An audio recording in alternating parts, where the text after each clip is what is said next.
Cinema e Pensamento. Conta com a presença da professora Silene Torres Marques da UFSCar, de Ilma Guideroli e Alessandro Carvalho Salles da Unifesp. Então eu vou passar a fala para eles. Eles vão projetar um filme, né, em algum momento, e Silene vai começar falando, em seguida vão projetar um filme e ter alguns comentários também. Bom, então passo a palavra à mesa. Vamos começar, né? Boa tarde a todos. Precisa do microfone? O que vocês acham? Se puder, melhor, então, porque a gente está gravando. Então, assim, boa tarde. Eu vou começar, né? Eu tenho 4 páginas gravadas aqui. E eu queria, primeiramente, dizer da minha satisfação de estar aqui participando do GT Deleuze. Acompanhei o início, tudo, mas nunca tinha podido participar, né? Então, pela primeira vez estou aqui, também não conhecia a Niterói, nem a UF, né? E antes de começar, meu texto chama-se Cinema e Pensamento, algumas considerações sobre o cinema como arte crítica em Deleuze. Eu só queria comentar rapidamente que são algumas considerações mesmo, tá? Eu sou professora da UFSCar há quase 15 anos, né? E frequento Deleuze há um certo tempo, mas é Deleuze a partir do Bergson. Essa ideia vem de um curso que eu dei sobre Deleuze e Bergson, os livros do Deleuze sobre cinema, os comentários de Deleuze sobre cinema, do Deleuze sobre o Bergson, e depois de um outro curso que eu dei sobre o que é a filosofia, né? Então, alguns apontamentos estão ligados ao que eu pensei após as aulas, né? Então, prolongamentos das minhas aulas, né? Então, a minha intenção é explorar a dimensão política presente nos livros de Deleuze sobre o cinema. A meu ver, a imagem em movimento de 83 e a imagem em tempo de 85 possuem um papel estratégico na orientação política de Deleuze. Sobretudo se considerarmos a forte relação desses textos com a famosa carta a Serge Daney, escrita em 86. Na verdade, o meu texto ele vai pontuar uma convergência de questões sobre o cinema, todos eles na década de 80, escritos do Deleuze da década de 80, tá? Mas de um lado os livros sobre o cinema, e do outro a carta a Serge Daney, mas eu vou colocar outros também no meio, tá? Ora, eu vou de chofre ao ponto. É a imagem tempo que se evidencia o caráter crítico dos livros, desses 2 livros, né? Ao mesmo tempo em que uma posição política de Deleuze é colocada mais claramente. O capítulo 7 desse segundo volume, intitulado O Pensamento e o Cinema, possui aqui um papel central ao nos atribuir a tarefa de recuperar o vínculo do homem com o mundo, ou mais exatamente, a crença do homem neste mundo. Diz o Deleuze, o fato moderno é que não acreditamos mais neste mundo, nem mesmo nos acontecimentos que nos acontecem. O amor, a morte, como se nos dissessem respeito apenas pela metade. Ora, o que segundo Deleuze motivaria essa crença, poderia motivar essa crença, é o que ele denomina vidência. Uma visão elevada a seu exercício superior, que não é mais dirigida pelos esquemas sensório-motores que nos cercam num jogo de ação e reação. Diz o Deleuze, a ruptura sensório-motora faz do homem um vidente, que é surpreendido por algo intolerável no mundo e confrontado com algo impensável no pensamento. Deleuze identificará vários personagens no cinema moderno. O mais famoso talvez seja o de Ingrid Bergman, em Europa 51, de Rossellini. Né? Personagens que se tornaram videntes justamente, né, graças a essa vidência e souberam restaurar, graças à vidência, souberam restaurar de maneiras diversas seus vínculos com o mundo. Né? Ora, um primeiro apontamento, me parece que Deleuze, né, em Deleuze, essa tarefa política, né, que seria vidência aí, visa ou pode conferir, né, um novo significado, reatualizar, né, o que ele depois chamará de devir revolucionário. Né? E isso no momento que ele está escrevendo esses livros, na década de 80. Né? Juntamente, aí nesse momento também aparece uma outra referência, né? Juntamente com uma referência aos românticos ingleses, nessa época também, né? Sobretudo Samuel Coleridge, né? E William Blake. Ambos também citados no final de A Imagem em Movimento e no início de A Imagem em Tempo. Né?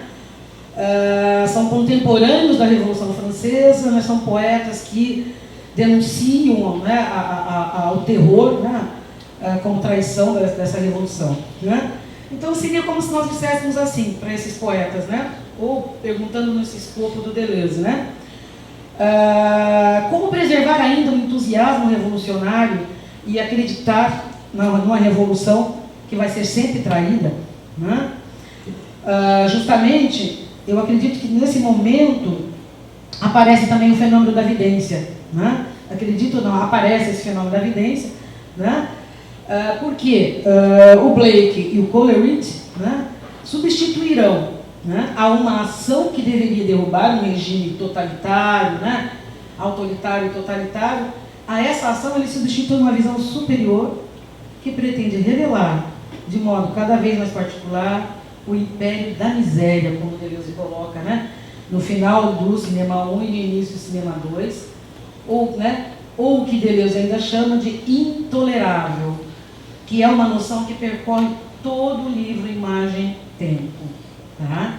Como ele escreveu, no primeiro capítulo do Cinema 2, diz ele, o romantismo inglês já propunha esse objetivo, aprender o intolerável ou insuportável, o império da miséria, e assim tornar-se um visionário, tornar-se visão pura, um meio de conhecimento e de ação. Ora,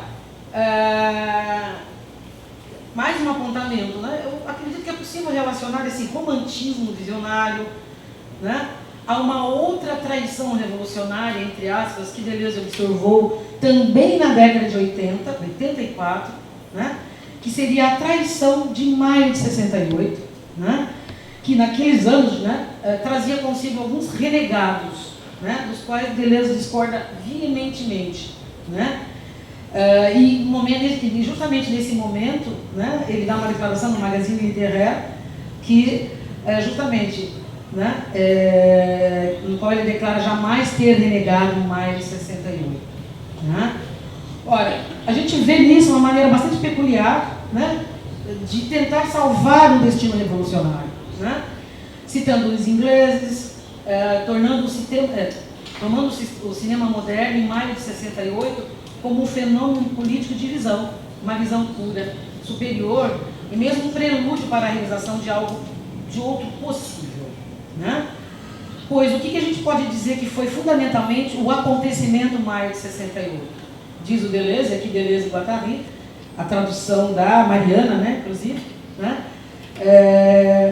Diz eles, houve muitas agitações, gestos, palavras, estupidez, ilusões em 68. Né? Naquele texto chamado Maio de 68 não ocorreu. Justamente época da redação desse livro, A Imagem em Tempo também. Né? Mas eles dizem, não é isso que conta, Deleuze e Guattari. O que conta, dizem eles, é que foi um fenômeno de evidência, como se uma sociedade subitamente visse o que ela continha de intolerável e também visse a possibilidade de outra coisa. Né? Isso está em Dois Regimes de Loucos. Ora, isso é a primeira, né, uma observação, essas coincidências, assim, esses escritos justamente na mesma época. Né? O segundo ponto da minha fala, que é justamente trazer a carta a Serge Daney, né, aqui, que é um momento também de crítica, né, de questão, né, um posicionamento crítico e político, vamos dizer assim. Então, concluindo, né, fenômeno de evidência, romantismo visionário, visão do intolerável, né, esse aspecto político e revolucionário, no sentido que eu estou tentando aqui contextualizar em Deleuze, também determina um escopo crítico do cinema, mas dessa vez relacionado aos outros tipos de imagem em movimento, como televisão, vídeo, e a gente pode pensar até as imagens hoje divulgadas na internet. Então, aí não seria tanto mais a imagem tempo, mas a carta Sérgio Dani, também da década de 80, 86, né? No momento em que aparece uma teoria crítica, né? Que eu acredito que a gente não considerou ainda em sua devida importância, né? Ora, então, para falar disso, inicialmente eu teria que dizer que preciso apontar que o Deleuze não faz nenhuma oposição, né? O texto é muito bom, né? Carta Sérgio Dani. Deleuze não faz nenhuma oposição, assim, a princípio, à televisão. Ele, inclusive, se interessa por algumas potencialidades criativas, né? No nível áudio e visual que ela pode nos dar, né? Assim como também ao vídeo, ele não faz, né, uma posição de princípio, né? Como no final, mesmo do Imagem e Tempo, ele fala de alguns experimentadores, né? Como o Michael Snow, né, entre eles, e um cara chamado Nanjun Paik, né? Então, para ele, tanto o vídeo como a televisão pode constituir o que ele chama de um verdadeiro retransmissor. É esse termo que ele usa aí na carta Sérgio Dani. Né? Pode se constituir um verdadeiro retransmissor para os cineastas que apreendem essas novas mídias. Ele cita também alguns filmes para TV, né, feitos pelo Rossellini. Mas a questão que se coloca o cinema, encontrando essas imagens, o cinema pode encontrar nessas imagens novos terrenos de experimentação, novas invenções, novos retransmissores, né? Ou esses retransmissores podem constituir uma ameaça real à sua existência, né?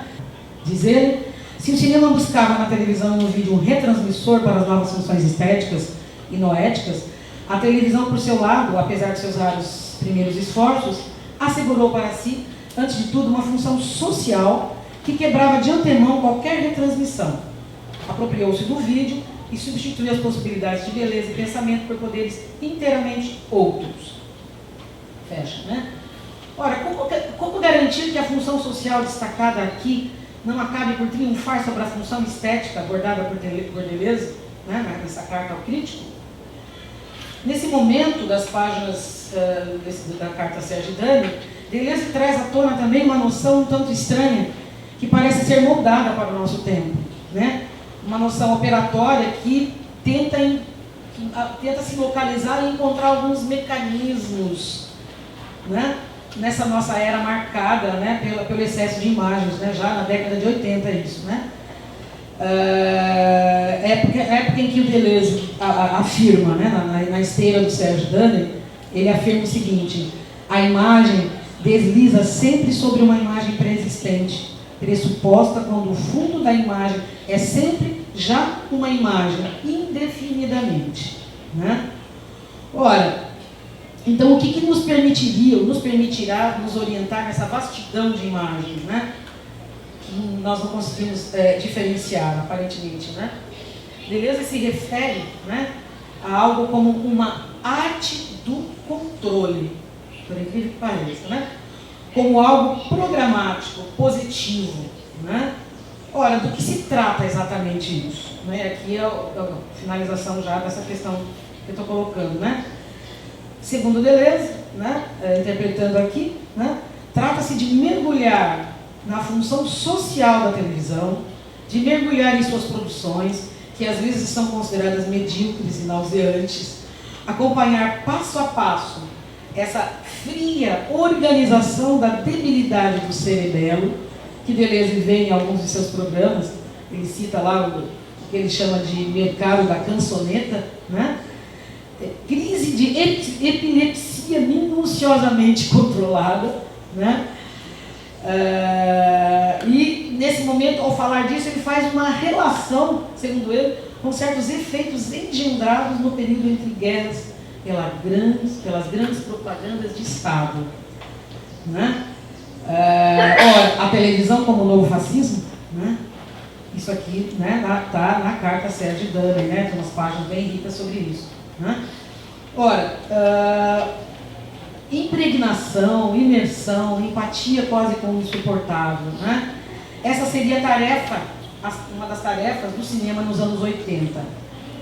a partir de qual esse cinema, né, alcançaria uma dimensão crítica, trazendo o inimigo para seu próprio terreno, nesse caso, né? Deleuze pontua claramente: se a televisão é a forma pela qual os novos poderes de controle se tornam imediatos e diretos, então é importante ir ao cerne do confronto, né? E aí eu colocaria, né, se perguntando, né, continuando o texto de Deleuze, se o controle não pode ser devolvido, posto a serviço da função suplementar, que é a estética, que se opõe ao poder. Né? Perguntando se o controle não pode ser colocado a serviço dessa função estética. Mas ainda, como uma espécie de programa para os cineastas atuais, diz o Deleuze, inventar uma arte de controle que seria como uma nova resistência, trazer a luta para o coração do cinema, fazer do cinema o problema dele, em vez de enfrentar o de fora. Donde também, ele afirma, a necessidade de um estado de crispação, né? Uma espécie, né, também na carta a Serge Danner, uma espécie de convulsões entre o cinema e as imagens diferentes dele, mas que imagens que podem perfeitamente inspirá-lo, né, em retorno. Mesmo que o cinema também sempre mantenha a possibilidade de subvertê-las, derrubá-las, né? Momento em que o cinema se vira contra o sistema que o quer controlar ou quer substituir, né? Ora, para terminar, me parece que aqui, né, também a gente pode falar de vidência, né? Porque assim como o vidente pode, né, ver além dos clichês que nos impedem de perceber as coisas, tais como elas são, né? Essa reversão aí que ele menciona na carta, né, implica também ver sem esquivar, né? Ver sem esquiva ou intolerável ou insuportável das imagens transmitidas pela televisão, pela publicidade, filmes ruins, ele fala, né, se quisermos resistir a eles. É nesse sentido que a posição crítica, me parece, para concluir, que Deleuze mostra nessa estratégia aqui de reversão, ela tem dois lados interessantes, né? De um lado, ela não é negativa, pessimista, né, no limite, no sentido de achar que em relação a esse excesso de imagens, né, me parece, no primeiro momento, mas, e ao mesmo tempo, essa posição também crítica dele também não se apoia numa oposição frontal às mídias, né? Parece os dois lados, né? Me parece, de novo, né, que é isso que ele deixa ver, né, quando ele declara na carta a Serge Danner também, né, que nessa conjunção aí, cinema-televisão, estão lado a lado o pior e a esperança. Fecha aspas, e aqui eu termino. Obrigada.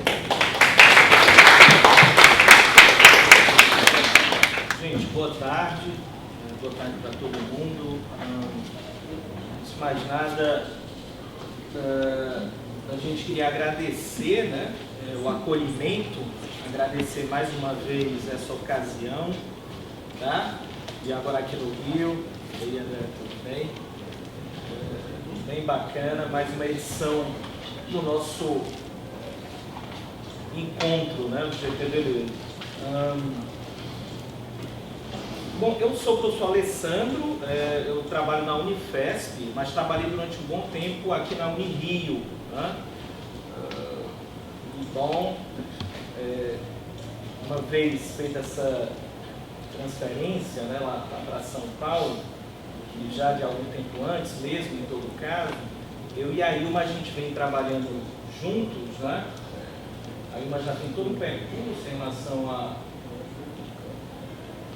em relação às artes visuais, né, e, sobretudo, né? E agora ela está fazendo um outro mestrado lá na Unifesp, na História da Arte. E, bom, a gente já vinha se perguntando, e talvez um pouco dando continuidade ao problema da experimentação, justamente, né? Como é que nós poderíamos apresentar, quem sabe, de outros modos, trabalho, em todo caso, ainda acadêmico. Né? Eu acho que a gente teve uma excelente mostra disso, por exemplo, na primeira mesa, enfim. Mas isso é, de fato, também uma questão para a gente. E assim, conversando sobre isso, e uma vez a Ilma tendo toda essa conexão com elementos audiovisuais, enfim, com arquivos audiovisuais, ela tem todo um trabalho, uma intimidade mesmo com a Lida quanto a esse tipo de arquivo. E no meu caso, a minha questão é muito mais voltada para os elementos textuais. Enfim, vãs tentativas, muitas vezes, de ensaios e bom, ainda que em conexão com elementos poéticos e por aí vai. E a gente tentou encontrar meios, a gente vem se perguntando quanto a isso, justamente de fazer algum tipo de, talvez, de disjunção mesmo, no final das contas, né? Digamos, Deleuzianamente falando, entre esses dois aspectos, né? Vamos dizer, desse modo. Então, isso que vocês vão assistir é justamente uma experimentação nessa direção. Chama-se Fragmento de um Diário Anacrônico. Então, vou pedir para colocar se puder desligar as luzes, né, para a projeção. Você consegue? Consigo. Podemos começar, né? Por favor.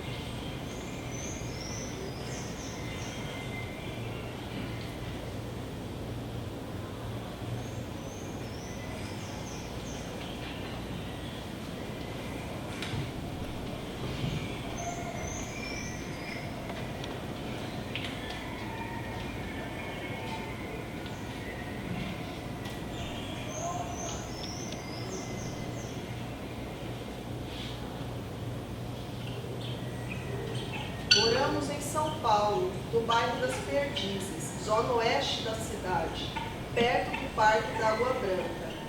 Este parque é um lugar singular, sobretudo devido às suas características rurais. Criado em 1929, no terreno próximo à antiga fábrica da cervejaria Antártica, tombado pelo Condefat em 1996, ele é uma espécie de grande roça encravada na urbe de prédios e de cimento paulistana. O Parque da Água Branca, com seus galos carijós e galinhas da Angola, os pengulados e os bambuzais, os casarões nos quais funcionam cursos e oficinas gratuitas, a arquitetura de interior, as trilhas, as áreas de equitação e ecoterapia, os lagos, as nascentes, as feiras de orgânicos, entre sensibilidades outras, ele é um refúgio para quem às vezes caminha apressadamente em direção ao metrô Barra Funda ou para quem vai trabalhar nas regiões das Perdizes ou da Pompeia. Para nós que mantemos relações com cidades do interior de São Paulo, como São Carlos e Ribeirão Preto, é de fato um lugar agradavelmente caipira, avesso ao tempo-espaço urbano. O parque toca por várias razões, mas uma delas parece se sobressair. Há uma convivência necessária entre pessoas e animais. Aqui um primeiro estranhamento. O que distingue as pessoas dos animais? Como e por que estabelecer essa categorização? Há alguma porosidade possível nesse limite suposto? Pois, confessamos, de nossa parte, nos sentimos um pouco tolos ao efetuarmos essa separação, embora aparentemente tão óbvia.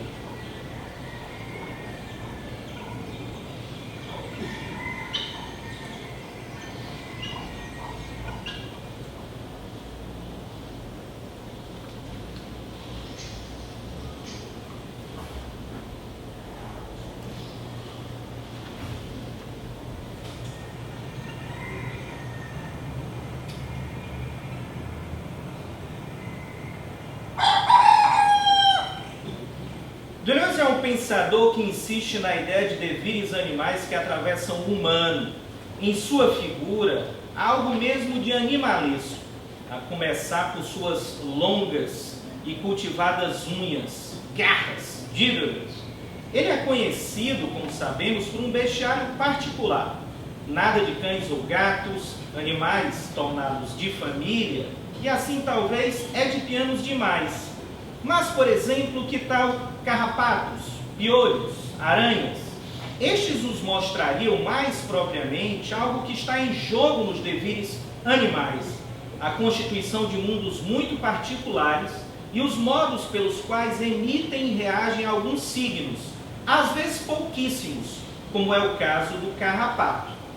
Em um livro que escreveu com outro grande pensador chamado Félix Guattari, segundo uma conexão com um escritor de uma literatura menor, Franz Kafka, que era também, por sinal, muito tomado por devires animais e assim pela construção de mundos próprios, os autores insistem: os animais distinguem-se somente por tal ou qual limiar, por tais ou quais vibrações, por tal caminho subterrâneo no rizoma ou toca, pois esses caminhos são intensidades subterrâneas. O Parque da Água Branca é uma exposição permanente a céu aberto de um conjunto imenso de modulações de intensidades, de modos de emitir e de reagir às vibrações do entorno, aos signos, enfim. Não nos deparamos com carrapatos ou aranhas no parque, embora seguramente estejam por lá. Mas seguimos fazendo a pergunta capaz talvez de dar a ver algo do mundo de um animal. A que signos um galo é sensível? A que signos um pato ou um ganso é sensível? A que signos um cavalo é sensível? E quanto ao homem? E quanto ao homem, a que signos um homem é sensível?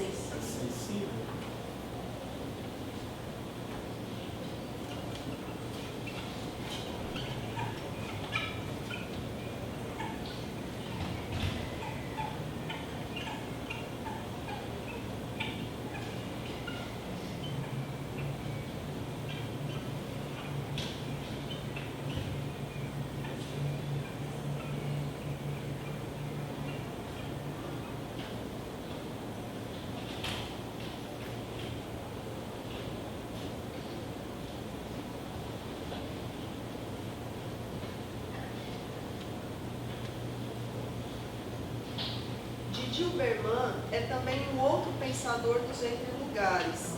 Assim, ele não está atrelado a nenhuma disciplina acadêmica fechada, transitando livremente e atravessando fronteiras entre a história da arte, a filosofia, o cinema, a psicanálise e a literatura. Mas é bem possível que o grande entrelugar de Didi Huberman seja mesmo entre o homem e o animal.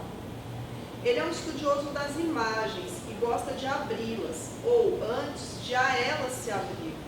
Abrir as imagens e abrir-se às imagens, descrevendo seus movimentos, oscilações, inquietudes, fissuras e perturbações, não se conformando a saberes em geral previamente determinados. Para Didi Huberman, tudo se passa como se as imagens fossem borboletas, que ele por vezes chama de falenas. Afinal, como os batentes de uma porta, como as asas de uma borboleta, a aparição de uma imagem é um perpétuo movimento de fechamento, de abertura, de novo fechamento, de reabertura, é o batimento. Uma vibração híbrida do ser e do não ser. Fraqueza e força do batimento. Fraqueza. Nada é adquirido, tudo volta a perder-se e deve ser retomado a cada instante. Tudo tem sempre que ser recomeçado. Força. O que bate, o que se bate contra, o que se debate com, coloca tudo em movimento. Toda aparição poderia, por isso, ser vista como uma dança ou como uma música, como um ritmo em todo caso, um ritmo que vive de se agitar, de bater, de palpitar, que morre mais ou menos pela mesma razão. Como Deleuze, de Dilberman é um crítico de uma certa ideia de filosofia e de metafísica. Em particular, ele nos ajuda a pensar as certezas do homem filósofo em contraponto aos ritmos incertos da falena itinerante, estranha epistemóloga que pouco ou nada sabe, mas que muito vê. O homem filósofo caça a borboleta e a transfixa em painéis de cortiça para catalogações, investigações, taxonomias futuras. Assim, pode melhor dizer o que a borboleta ou qualquer outra coisa, o que ela é. Para estudá-las, ele precisa cessar seus movimentos, dizimar seus ritmos, estancar sua beleza, tentando fazer durar apenas aquilo que já morreu.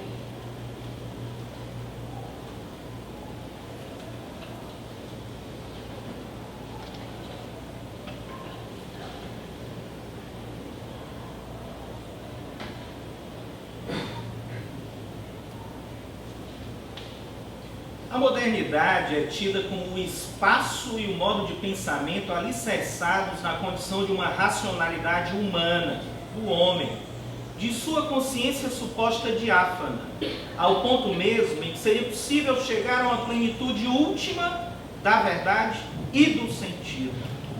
E, no entanto, justamente um autor como Deleuze nos indica, hoje não é mais a razão teológica, porém a razão humana, a das luzes, que está em crise e desmorona.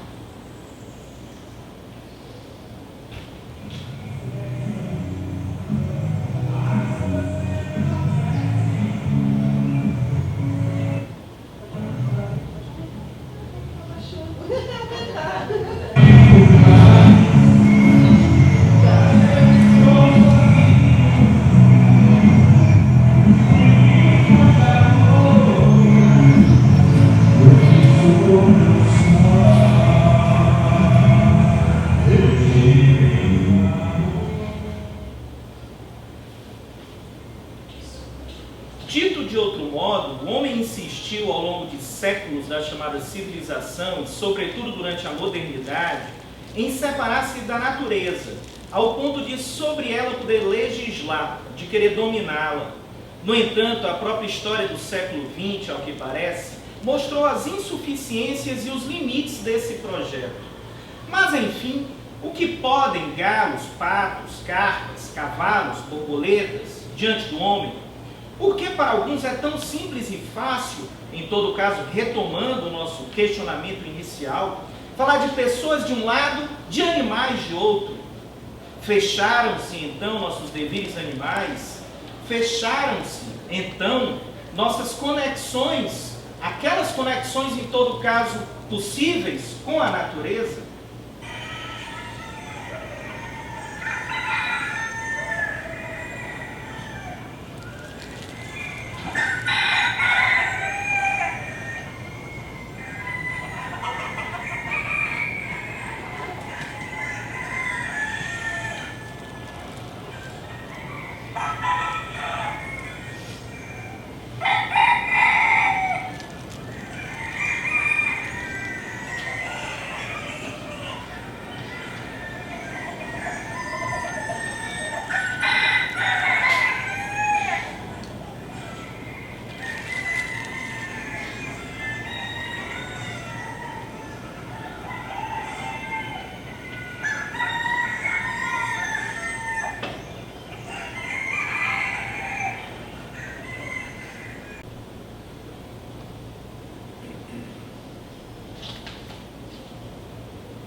Então, não gosta de todos os insetos? Gosto deles quando sabem falar. Lá de onde eu venho, nenhum deles jamais falou. E que tipo de inseto assim lhe agrada mais lá de onde você vem? Insetos não me agradam porque tenho, olha, muito medo deles. Pelo menos dos grandes. Mas posso até lhe dizer os nomes de alguns. Mas claro que eles atendem pelo nome, não é? Nunca soube que o fizesse. Mas de que serve terem nomes se não atendem por eles? Não serve de nada para eles, mas é útil para as pessoas que lhes dão nomes, suponho. Se não, para que afinal as coisas têm nome? Isso eu não sei. Lá longe, no bosque, elas não têm nome nenhum. Seja como for, diga lá a sua lista de insetos. Está perdendo tempo. Tem a mosca. Certo. No meio daquele arbusto ali, você vai ver uma mosca-cavalo. Se olhar bem, não sossega, passa o dia se balançando de galho em galho. E ela come o quê? Seiva e serragem. Prossiga com a lista. Libélula. Olhe para o galho em cima da sua cabeça e vai ver uma libélula de Natal. Seu corpo é de pudim de passas, as asas de azevinho e a cabeça é uma passa flambada ao punhar. E ela come o quê? Ela come manjar branco e pastel de carne e faz seu ninho na árvore de Natal. Então a borboleta. Desconfio que é por isso que os insetos gostam tanto de voar para as velas. Deve ser vontade de virar libélulas de Natal. Bom, rastejando aos seus pés, você pode observar uma borboleteira. Suas asas são finas fatias de pão com manteiga, o corpo é de casca de pão e a cabeça é um torrão de açúcar. E a borboleteira, o que é que ela come? Ela come chá fraco com creme. Se ela não conseguisse encontrar nenhum? Pois é, nesse caso ela morreria, é claro. Olha, mas eu tenho a impressão de que isso deve até acontecer com alguma frequência, hein? Pois é, sempre acontece.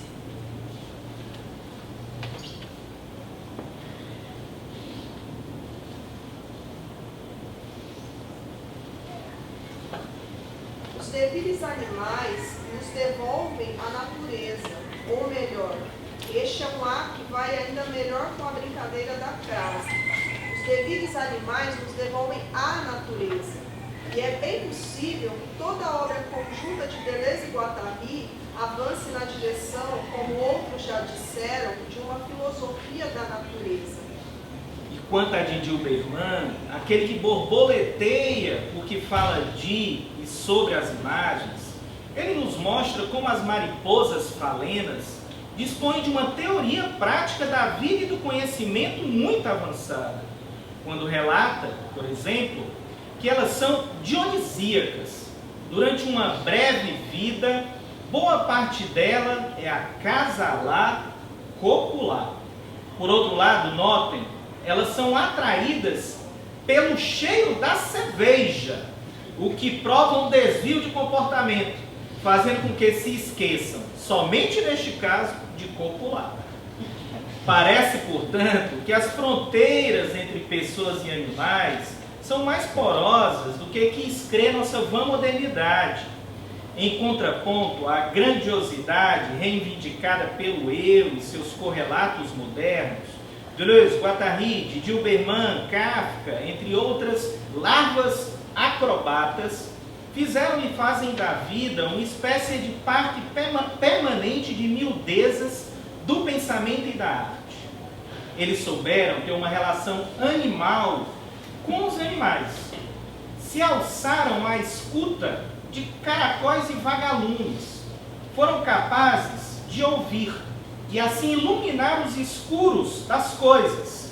Certamente não teremos aí respostas gerais ou dogmáticas. Apenas sinais, Singularidades mínimas. fragmentos fugazes, Brilhos passageiros intermitentes. ainda que fracamente luminosos. Mas isso pode ser bacana, não? né?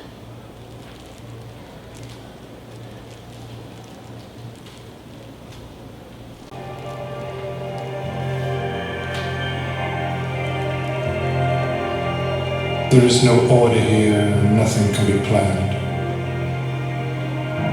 We are fireflies trapped in a little boy's hand. And everything is as distant as the stars. And I am here and you are where you are.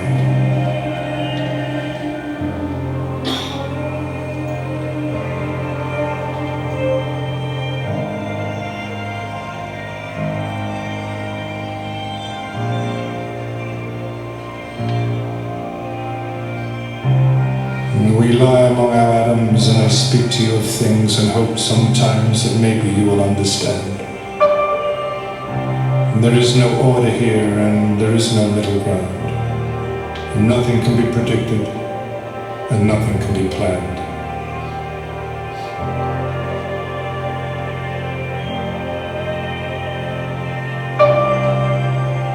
A star is just a memory of a star. We are fireflies pulsing dimly in the dark. We are here, and you are where you are. We are here, and you are where you are.